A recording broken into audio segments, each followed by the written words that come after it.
বন্ধুরা, স্বয়ং ভগবান পরমেশ্বর শ্রীকৃষ্ণ বলেন, পার্শ্ব একাদশীর পবিত্র দিনে আপনি যাই খান অন্ততপক্ষে এই তিনটি সবজি ভুলেও খাবেন না।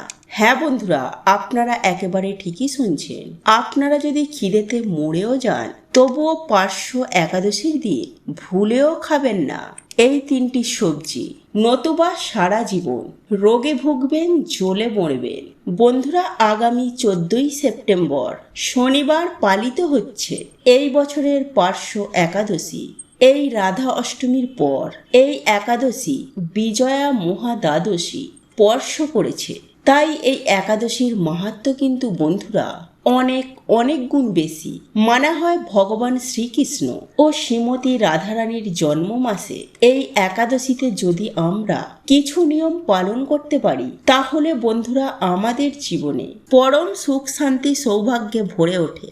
এই দিনে কিছু ভুল কিন্তু আবার বন্ধুরা আমাদের জীবনে চরম ভয়ঙ্কর দুর্ভাগ্যকে ডেকে আনে। তাই অবশ্যই বন্ধুরা, যদি ভগবান শ্রীকৃষ্ণ ও শ্রীমতী রাধারানীর কৃপা প্রাপ্ত করতে চান তাহলে এই দিনে কিন্তু বন্ধুরা আপনারা এই নিয়মগুলিকে অবশ্যই মেনে চলুন।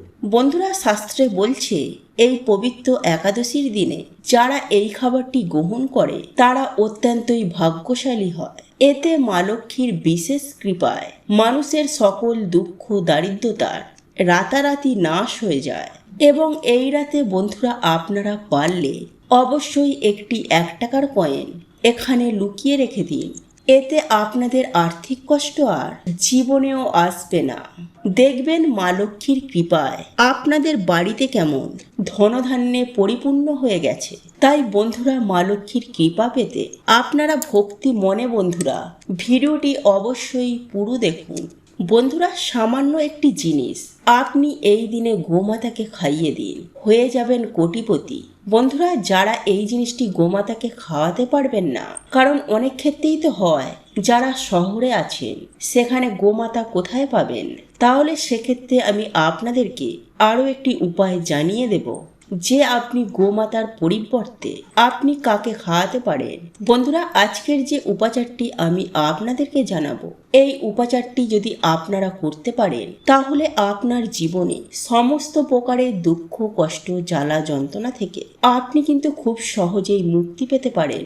আর বন্ধুরা, মৃত্যুদণ্ড তো দোষ থেকে আপনি সম্পূর্ণভাবে কিন্তু রেহাই পেয়ে যাবেন এবং সারা বছর ধরে আপনার বাড়িতে কখনো অন্ন বস্ত্রের অভাব হবে না। হ্যাঁ বন্ধুরা, আপনার 7 প্রজন্ম বসে খাবে। আপনার জীবনে সমস্ত দুঃখ কষ্ট দারিদ্রতা দূর হয়ে যাবে।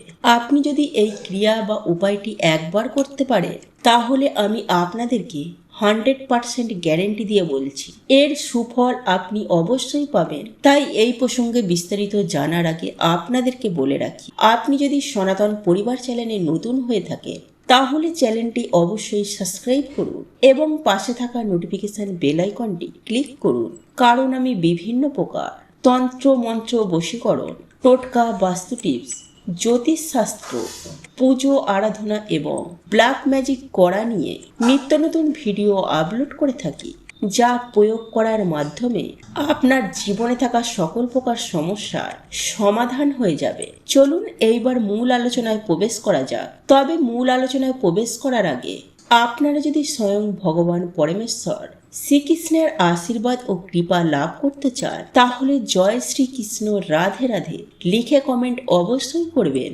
বন্ধুরা, আমাদের সনাতন ধর্মে গাই গঙ্গার কিন্তু একটা আলাদা মাহাত্ম্য রয়েছে।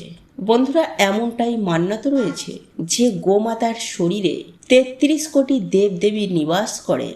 আর বন্ধুরা, যে ব্যক্তি গোমাতাকে সেবা করে সেই ব্যক্তির ওপরে সমস্ত দেবদেবীর কিন্তু আশীর্বাদ থাকে। বন্ধুরা, গো সেবা করলে শুধু এই জন্মেই যে আপনার সমস্ত পাপ ক্ষয় হবে এমনটা কিন্তু নয়, আপনার আগের জন্মে অর্থাৎ আপনার আগের যে জন্ম এই রকম একাধিক জন্মের দোষ কিন্তু দূর হয়ে যায়। বন্ধুরা, যে সমস্ত বাড়িতে সকালবেলায় রুটি হয় বা ধরুন রুটি না হলো, অন্য কিছু হলো, ভাত হলো বা যাই কিছু হোক, আপনার বাড়িতে প্রথম যেটি হবে, প্রথম রুটি বা শেষের রুটি, বিশেষ করে সেই জিনিসটাকে আপনি গোমাতাকে খাইয়ে দেবেন। আর বন্ধুরা, যদি সম্ভব হয় তাহলে কালো রঙের কোনো গাই মাতাকে এটি আপনি খাইয়ে দিতে পারেন। আর বন্ধুরা, কালো গাই যদি না পান তাহলে আপনি যে কোনো রঙের গোমাতাকে খাইয়ে দিতে পারেন, এতে কোনো সমস্যা নেই।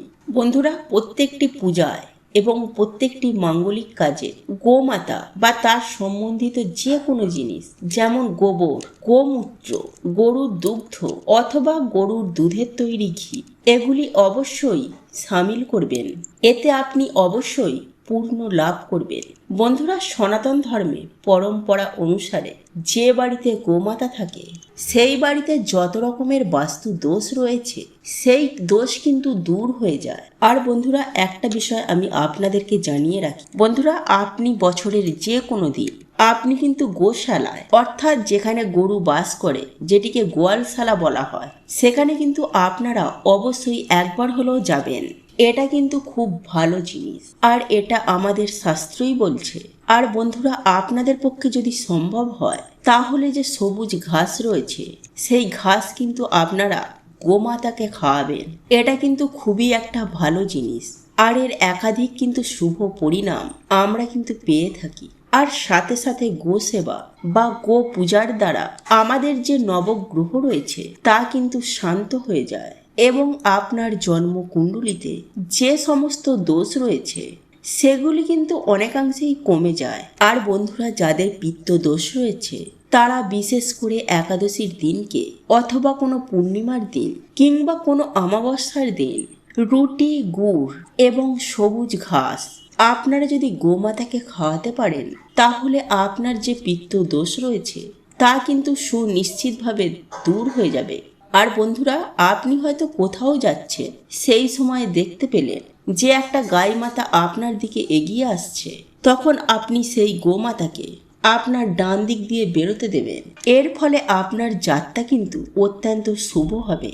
আর একটা জিনিস বন্ধুরা আপনারা মাথায় রাখবেন, গোমাতাকে আপনারা যে রুটিটি করে খাওয়াবেন সেই রুটিটা কিন্তু অবশ্যই টাটকা হওয়া প্রয়োজন। হয়তো আপনি আগের দিন রুটি করেছিলেন, সেই রুটি আপনি হয়তো সকালবেলা খাইয়ে দিলেন, এটা কিন্তু আপনারা একদম করবেন না। এতে কিন্তু বাড়িতে একটা নেগেটিভ শক্তি প্রবেশ করে, আর আপনার যে কার্যটি হওয়ার ছিল সেই কাজে কিন্তু বাধা পড়ে যাবে। দেখবেন হওয়া কাজ কিন্তু একদম হতে চাইছে না। যাই হোক বন্ধুরা, একই সঙ্গে আরও একটি বিষয় আপনারা মাথায় রাখবেন, যে সমস্ত গোলা জিনিস হয় বা পচা জিনিস হয় সেই সমস্ত পচা গলা জিনিস খাওয়াবেন না। বন্ধুরা, আপনার বাড়িতে হয়তো কোনো ফল রয়েছে বা কোনো সবজি রয়েছে, সেটা হয়তো পচে নষ্ট হয়ে গেছে, সেটা গোমাতাকে খাইয়ে দিলেন। আর অনেকেই এই কাজটি করে থাকেন, কিন্তু এই কাজটি করা একদমই উচিত নয়। কারণ বন্ধুরা, এটা মনে রাখবেন, আপনি গোমাতাকে খাওয়াচ্ছেন মানে আপনি ৩৩ কোটি দেবদেবীকে খাওয়াচ্ছেন। আর এটা কিন্তু অবশ্যই মাথায় রাখবেন। বন্ধুরা, একই সাথে আরও একটা জিনিস আপনি করতে পারেন, সেটি হলো 11টি আটার গুলি বানাবেন এবং তাতে একটু হলুদ দেবেন। তারপর আপনারা যে 11টি আটার গুলি বানিয়েছেন সেই গুলিগুলোকে এক এক করে আপনি গোমাতাকে খাইয়ে দেবেন। আর যতবার আপনি ওই 11টি লাড্ডু খাওয়াবেন গোমাতাকে, ততবারই আপনি গোমাতার যে শিং রয়েছে সেই শিঙেতে হাত বোলাবেন, মাথায় হাত বোলাবেন এবং চেষ্টা করবেন গোমাতার চরণ স্পর্শ করার। বন্ধুরা, আপনি যদি এমনটা করতে পারেন তাহলে আপনার যে কাজে বাধা পড়ছিল সেখান থেকে কিন্তু আপনি অনেকাংশেই আপনি কিন্তু মুক্তি পাবেন। বন্ধুরা, আপনার যে এখন দুঃখের সময় চলছে তা হলো সেটা দেখবেন অনেকাংশেই কমে যাবে। দেখবেন আপনার জীবনে সুখ, শান্তি, ধন সম্পত্তি এবং খুশি আর খুশি আসবে। যাই হোক বন্ধুরা, আপনারা একই সঙ্গে 7 বার গোমাতাকে পরিক্রমা করবেন। এতেও দেখবেন আপনার যে সমস্ত কাজে বাধা পড়ছিল সেই সমস্ত কাজগুলি অবশ্যই আপনার হয়ে যাবে। বন্ধুরা, আপনারা যখনই গোমাতাকে রুটি খাওয়াবেন সেই রুটিটাকে একটুখানি হলুদ মাখিয়ে নেবেন। হ্যাঁ বন্ধুরা, আপনার ঘরে যে হলুদ রয়েছে সেই হলুদ অল্প করে মাখিয়ে নেবেন বা বুলিয়ে নেবেন। তার সঙ্গে আপনি একটুখানি সামান্য গুড় লাগিয়ে নেবেন। তবে হ্যাঁ, এটা শুধুমাত্র কিন্তু শীতকালের জন্য এই গুড় মাখা ব্যাপারটা।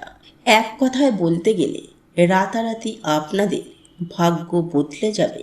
বন্ধুরা, শ্রীকৃষ্ণ বলেন এই পার্শ্ব একাদশীর দিন আপনি যে কর্ম করবেন, যেমন কর্ম করবেন, সেই কর্মের ফল আপনাকে সারা জীবন ভোগ করতে হবে। বন্ধুরা, আপনারা যদি কিছু ভালো কাজ করে থাকেন তাহলে তা আপনি অখণ্ড অক্ষয় পুণ্য সঞ্চয় করবেন। আর আপনারা যদি অসৎ পথে কুকর্ম করেন তাহলে সেই পাপের ফল আপনাকে সারা জীবন ভোগ করতে হবে। তাই বন্ধুরা, এই পার্শ্ব একাদশীর পবিত্র দিনে ভুলেও খাবেন না এই তিনটি সবজি। এর ফলে সংসারে চরম ভয়ঙ্কর দারিদ্রতা নেমে আসবে। তাই বন্ধুরা, আজ আমি আমার এই ভিডিওটির মাধ্যমে আপনাদেরকে সুন্দরভাবে জানিয়ে দেওয়ার চেষ্টা করব এই পার্শ্ব একাদশীর দিন কোন কোন খাবারগুলি খাওয়া একদম অনুচিত এবং কোন খাবারটি খেলে আপনি অখণ্ড সৌভাগ্যের অধিকারী হয়ে উঠতে পারবেন। বন্ধুরা, এই প্রসঙ্গে আজ আমি আপনাদেরকে এমন বিশেষ বিশেষ কিছু দিক তুলে ধরব যেগুলি 99% মানুষের জীবন তছনছ করে থাকে আর আপনার জীবনে সমস্ত রকম চতুর্দিক থেকে সমস্ত বিপদ আপদ দুর্ভাগ্য টেনে নিয়ে আসতে পারে। তাই বন্ধুরা, আজ আমি আপনাদেরকে যে যে খাবারগুলির কথা উল্লেখ করব, আপনি যদি ধর্ম মানেন, আপনি যদি ঈশ্বর বা ভগবানের প্রতি বিশ্বাস রাখেন, তাহলে অতি অবশ্যই আগামী শনিবার পার্শ্ব একাদশীর দিন এই খাবারগুলি ভুলেও খাবেন না। আর যদি আপনার এইসবের প্রতি বিশ্বাস না থেকে থাকে তাহলে অতি অবশ্যই আপনি সেগুলিকে খাদ্য হিসাবে গ্রহণ করতে পারেন। বন্ধুরা, আপনারা প্রত্যেকেই জানেন এই পবিত্র পার্শ্ব একাদশী আমাদের জীবনের জন্য কতটা গুরুত্বপূর্ণ। বন্ধুরা, আপনারা এটাও জানি এই পার্শ্ব একাদশীর কি মাহাত্ম্য। তাই বন্ধুরা, এই পবিত্র ভাদ্র মাসে পার্শ্ব একাদশী আমাদের প্রত্যেকটি মানুষের জন্য অত্যন্তই গুরুত্বপূর্ণ। কারণ আপনাদের প্রত্যেকের জীবনে এই পার্শ্ব একাদশী যথেষ্ট প্রভাব রয়েছে। কারণ বন্ধুরা, আমি আপনাদেরকে আগেই বলেছি যে আজকের করা কর্মফল আমাদের সারা জীবন ভোগ করতে হবে। এইবার আপনি নিজেই সিদ্ধান্ত নিন যে আপনি এই পবিত্র দিনটি কিভাবে কাটাবেন। আর এই পবিত্র পার্শ্ব একাদশীর দিনটি হলো আমাদের সুখ শান্তি ও দুঃখ কষ্টের প্রধান চাবিকাঠি। বন্ধুরা, এইবার আমরা জেনে নেব পার্শ্ব একাদশীর দিন কোন খাবারটি খেলে আমরা অখণ্ড সৌভাগ্যের অধিকারী হয়ে উঠতে পারব। বন্ধুরা, এই পবিত্র পার্শ্ব একাদশীর দিন আপনারা যদি মা লক্ষ্মী ও প্রভু শ্রী নারায়ণের এবং ধনকুবের রাজের একই সঙ্গে ভগবান গণেশজির যদি কৃপা লাভ করতে চান তাহলে বন্ধুরা অতি অবশ্যই বাজার দোকান থেকে কিছুটা মাখন কিনে এনে আপনি ওই মাখন দিয়ে স্বয়ং পরমেশ্বর ভগবান শ্রীকৃষ্ণকে পুজো আরাধনা করে সেটাকে তুলসী পাতা সহ সপরিবারে গ্রহণ করবেন। হ্যাঁ বন্ধুরা, আপনারা একেবারে ঠিকই শুনছেন। বাজার থেকে মাখন কিনে এনে তাতে আপনারা অল্প পরিমাণে মিছরি মিশিয়ে এবং তাতে তুলসী পাতা দিয়ে আপনারা যদি এই দিন মাখন গ্রহণ করতে পারেন তাহলে বন্ধুরা আপনারা এটুকু নিশ্চিত হয়ে যান আপনি অখণ্ড সৌভাগ্যের অধিকারী হয়ে গেছেন। বন্ধুরা, যাদের ডায়াবেটিস সুগার রয়েছে তারা এই মাখনে মিছরির বদলে অল্প গুড় মিশিয়ে খেতে পারেন। বন্ধুরা, হিন্দু শাস্ত্র মতে এই দিন যে ব্যক্তি মাখন খায় সেই ব্যক্তির ওপর স্বয়ং ভগবান পরমেশ্বর শ্রীকৃষ্ণের ও মাতা লক্ষ্মীর তথা ধনকুবের এবং ভগবান গণেশজির আশীর্বাদ বর্ষিত হয় এবং দুই হাত ভরে সেই ব্যক্তিকে অখণ্ড সৌভাগ্যের অধিকারী হওয়ার আশীর্বাদ প্রদান করে থাকেন। বন্ধুরা, রাধা অষ্টমীর পরেই পার্শ্ব একাদশীর দিন এই মিছরি ও তুলসী পাতা মিশিয়ে মাখন খাবেন। এর ফলে আপনারা অখণ্ড সৌভাগ্য অর্জন করতে পারবেন। বন্ধুরা, বিভিন্ন ধর্মগ্রন্থ ও পুরাণে বর্ণিত রয়েছে যে এই পবিত্র পার্শ্ব একাদশীর দিন যেই ব্যক্তি এই মিছরি ও তুলসী পাতা সহযোগে মাখন সেবন করে সেই ব্যক্তির সমগ্র জীবনে তথা সেই ব্যক্তির পরিবারে সমগ্র বছর ধনধান্যে তথা ধন সম্পত্তিতে ভরে ওঠে। অর্থাৎ সেই পরিবারে আর্থিক দিক থেকে কোনোরূপ কোনো সমস্যা কিন্তু আর কখনোই আসে না এবং সারাটা বছর সুস্থ ও নীরোগ থাকতে সক্ষম হন। যাই হোক বন্ধুরা, এইবার আমি আপনাদেরকে জানিয়ে রাখি এই পার্শ্ব একাদশীর পবিত্র দিনে কোন কোন খাবারগুলি খাওয়া একদমই অনুচিত, বিশেষ করে কোন কোন খাবারগুলি খেলে জীবন একেবারে অধঃপতন নেমে আসবে এবং সারাটা বছর রোগে ভুগবেন, জ্বলে মরবেন। বন্ধুরা, এই পবিত্র রাধা অষ্টমীর পর এই পার্শ্ব একাদশীর দিন অনেকেই এই সব খাবারগুলি খেয়ে থাকেন, কিন্তু বন্ধুরা তাদের ক্ষেত্রে দেখা যায় কম বেশি সমস্যা হয় তারা জেনে অথবা না জেনে এই সব দিনগুলিতে অর্থাৎ এই রকম পবিত্র একাদশীর দিনে বিভিন্ন প্রকারের আহার গ্রহণ করে থাকেন, যার ফলে তাদের জীবনে সমস্যা কিন্তু প্রতিদিন দিন দিন তিলে তিলে বাড়তে থাকে। তাই তারা অক্লান্ত কঠোর পরিশ্রম করার পরেও কখনো আর্থিক দিক থেকে আয় উন্নতি করতে পারে না। তাদের সংসারে সদা সর্বদাই অভাব, অনটন, দারিদ্রতা লেগেই থাকে। তাই কোনোভাবেই এই পার্শ্ব একাদশী চলাকালীন আমার বক্তব্য অনুযায়ী আপনারা এই খাবারগুলি গ্রহণ করবেন না, অর্থাৎ এই খাবারগুলি খাবেন না। তবে আপনারা অবশ্যই এই নিরামিষ আহার গ্রহণ করতে পারেন। তবে এমন কিছু কিছু জিনিস আছে যে জিনিসগুলি কখনোই আপনারা করবেন না। বন্ধুরা, নিরামিষ আহার গ্রহণ করলেও সেই জিনিসগুলি কিন্তু একেবারেই গ্রহণ করা যাবে না। তাই বন্ধুরা, আজ আমি আপনাদেরকে যে খাবারটির কথা বলবো তা হলো আমিষ আহারের মধ্যে মাছ, মাংস, ডিম, পেঁয়াজ। আপনারা একেবারে ঠিকই শুনছেন, এই একাদশীর দিন মাছ, মাংস, ডিম, পেঁয়াজ একেবারে ভুল করেও মুখে তুলবেন না। বন্ধুরা, এগুলি একাদশীর দিন খাদ্য গ্রহণ করলে আপনার জীবন একেবারে তছনছ হয়ে যেতে বেশি সময় লাগবে না। শুধু তাই নয় বন্ধুরা, এই খাদ্যগুলি খাবার ফলে আপনাকে পশুজনিতে জন্মগ্রহণ করতে হবে। তাই অতি অবশ্যই যত্ন সহকারে এই পার্শ্ব একাদশীর দিনটি পালন করুন। বন্ধুরা, এরপর বলবো কোনো পোড়া জাতীয় খাবার এই একাদশীর দিন ভুল করেও গ্রহণ করবেন না। বন্ধুরা, এই পোড়া জাতীয় খাবার যদি আপনারা একাদশীর দিন গ্রহণ করেন তাহলে আপনাদের যে কপাল পুড়বে এটা আমি আপনাদেরকে সুনিশ্চিতভাবে বলতে পারি, 100% গ্যারেন্টি দিয়ে বলতে পারি।